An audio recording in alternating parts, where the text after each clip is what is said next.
All societies have their way of responding to norm-defying behavior. Our chapter was on the topic of criminal justice. The United States has the highest incarceration rate per 100,000 people than all other countries except for Russia.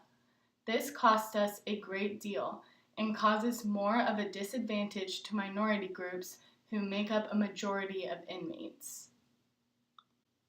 Deviants used to be considered the works of evil influences, like Satan. The punishments for these so-called evil doings, which were often made public, were barbaric in nature. For example, mutilation, torture, and capital punishment. Modern criminology is derived from the Age of Enlightenment. Philosopher Jeremy Bentham from Great Britain said that scientific methods could be used to improve the criminal justice system. Cesar Beccara applied this to the U.S. Crimes should be judged and punished by their severity.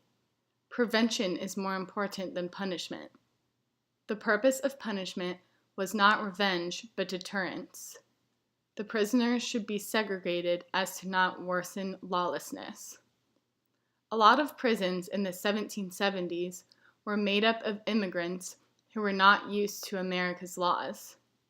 In 1841, a Boston shoemaker named John Augustus came up with the concept that we know now as probation. Many used to believe that deviance was genetic. By the mid-1950s, more than 58,000 mental patients and convicts were sterilized because of this belief. That was obviously challenged during the Civil Rights Movement when it was pointed out that many of the people being victimized were women of minority groups.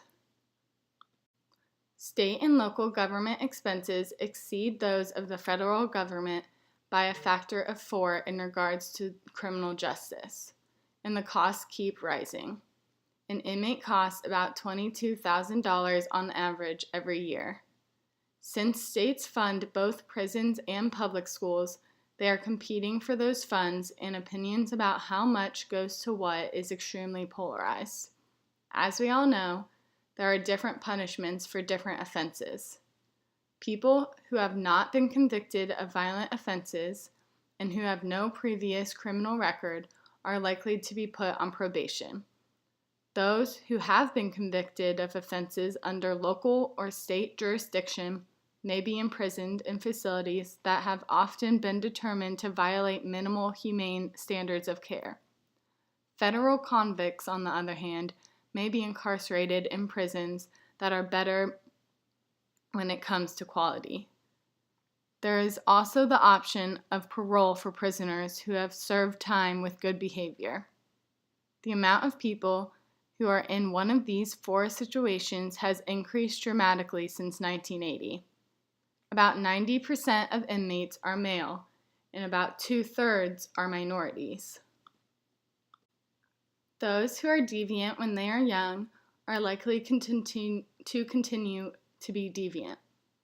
It is important to get to these young people early, when they are impressionable, instead of when they are adults already involved in deviant behavior. The first juvenile prison was the New York City House of Refuge, established in 1825. In 1969, Miller, a social worker, became the director of youth services in Massachusetts. He found that these institutions punished inmates in unconstitutional ways that would never fly in adult prisons, and that the longer the youth were contained in the prisons, the more likely they were to remain in the prison system later in life. By the end of Miller's directorship, all youth inmates, except for those prone to violence, were removed from the system. Community members did not like this action, but later researchers commended him. Boot camps were put in place around the country as alternatives to imprisonment for youth. They were eventually shut down, but no later restored because of the growing number of violent youths. Since 1992, 45 states have adjusted the judgment of criminal offenders under 18 in order to place them in adult correctional facilities.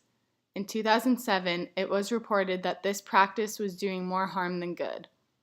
Within a few years, 37 states, the District of Columbia, and the federal government officially set the age of adult offenders at 18. The other 11 states set it at 17. Programs have been put in place, like functional family therapy, to reduce the likelihood of a young individual committing more crimes in the future. Crime rates have been falling, but incarceration rates of African Americans have been increasing. Incarceration often results in unemployment, irregular family life, disqualification from voting, and economic marginalization. The connection between these facts upholds people's beliefs that the criminal justice system is rigged. In schools, Black children are more likely to get suspended, expelled, or even arrested for an altercation. This sets them up for a life of deviance because if children keep getting kicked out of school, they're not very likely to finish it. Ever since media has skyrocketed, the criminal justice system has been misled by it. Now, a big part of incarceration crimes are due to the war on drugs. The Supreme Court is trying to do anything they can to stop the war on drugs. They are mainly using searches and seizures. One of the biggest changes with the searches has been the stop and frisk rule, which will allow police to stop and search anyone they deem to be suspicious of dangerous and criminal activity. There is a misconception by not only the general public but law officials that African Americans or Hispanics are most likely to use drugs, but in reality, the statistics show that young white men are most likely to be using drugs. Moral poverty is growing up in a life without love and the life lessons one learns while growing up with responsible adults. Growing up and not having the lessons and life experiences that teach you right from wrong. It is the absence of a moral conscience that is taught to you by others. In the most severe cases of moral poverty, it is when there is a criminal society surrounding an individual. The society can be abusive, and majority of individuals in this situation are jobless and have lost all faith. When children witness moral poverty, a cycle will begin. These children will become the same way that their parents are, because that is all that they know. Since the mid-1980s, the United States has witnessed an increase in prison construction, the passage of new laws requiring incarceration for repeat offenders, and the reinstitution of capital punishment in some states. After the three strikes policy was enacted, the number of prisoners on death row increased dramatically. Criminologists Malcolm Feely and Jonathan Simon said that correctional facilities today are not transformative but managerial. There are 258 categories in determining someone's sentence. This made it possible for the criminal justice system to incarcerate a large number of people selectively. The U.S.'s new penology system is much more expensive than it used to be. Prisons are overflowing because of the three strikes rule, the war on drugs, and sentencing guidelines. There have been supermax prisons built to hold more inmates. This is nothing but costly for our country. Some analysts propose legalization of controlled substances because of the seemingly never-ending war on drugs. Trying to ban controlled drugs was compared to the prohibition. If drugs were made legal, the prisons would not be as crowded, drug abusers would be more likely to seek treatment, and the government could raise more funds through taxes of their purchase. Different drugs have various effects on people, some of which, like crack and meth, could result in violence. As of now, marijuana is legal in several states, but not all. Some of it is for recreational use, and some only for medical use. There have been a number of instances in which police officers have used unnecessary force or even killed individuals during an arrest. Most of these instances resulted in court settlements with both victims and survivors, while others have been made extremely public, causing rallies and riots. Police civilian review boards, improved training of the police, and video cameras attached to police vehicles and vests. These are some of the ways the criminal justice system has tried to end police brutality.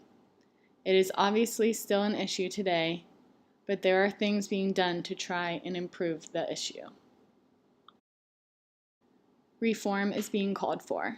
The cost of prisons have caused less funding to go towards public education and physical infrastructure. The developments being called upon are for prisons to focus more on rehabilitation rather than punishment. Prisons in the U.S. are currently made up of 2/3 minorities. The prison system is expensive and is taking away from other government-funded organizations, and advocates are calling for reform. Discrimination based on race is definitely the social problem related to criminal justice. Minorities make up 2/3 of inmates. The chapter mentions how criminal justice practices represent a sort of new Jim Crow. The impact of this problem on society is that minorities are being targeted and incarcerated for the same crimes as non-minorities, so society's views on these groups are hardly changing. If more people were educated about these facts, they may be more inclined to do something about it. This would not be too expensive, but would only work if individuals are willing to listen and then stand up for what is right, even if it goes against the socio-political economic framework of society. Checks and balances regarding sentencing could also help to deter unfair bias during rulings. The 1998 Florida Criminal Punishment Code uses a score sheet when sentencing all but capital felonies. Different points are assigned based on the seriousness of the crime, the conditions of the arrest, and whether or not they have a criminal record. This decides the minimum sentence required. Florida's average incarceration for blacks and whites is much closer than that of the rest of the country. It does address the social problem, and the idea would make things fair and just. However, judges and prosecutors' bias still will give black individuals more time for an identical crime as a white individual. The general public thinks that judges get to do whatever they want regarding the score sheet. What are some solutions you can think of to improve our criminal justice system in regards to discrimination of those arrested and convicted?